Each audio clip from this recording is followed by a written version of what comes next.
જનીન ધરાવતા દર્દીઓ માટે નવી આશા ઊભી થાય તેવા સમાચાર છે. મેડિકલ સાયન્સના વૈજ્ઞાનિકોએ જણાવ્યું હતું કે એક નવો સારવાર અભિગમ વારસાગત અને ઝડપથી પ્રસરતા સ્તન કેન્સર ધરાવતી સ્ત્રીઓ માટે જીવિત રહેવાના દરમાં નોંધપાત્ર વધારો કરી શકે છે.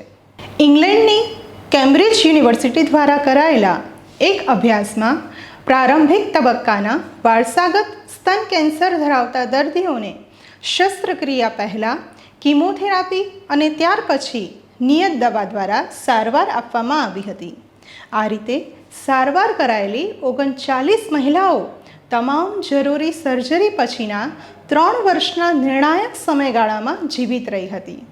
યુનિવર્સિટીએ જણાવ્યું હતું કે આ શોધ વારસાગત BRCA1 અને BRCA2 જનીન પરિવર્તન સાથે જોડાયેલા પ્રારંભિક તબક્કાના સ્તન કેન્સર ધરાવતા દર્દીઓ માટે અત્યાર સુધીની સૌથી અસરકારક સારવાર બની શકે છે. મોટા પાયે ટ્રાયલનું આયોજન કરવામાં આવ્યું છે.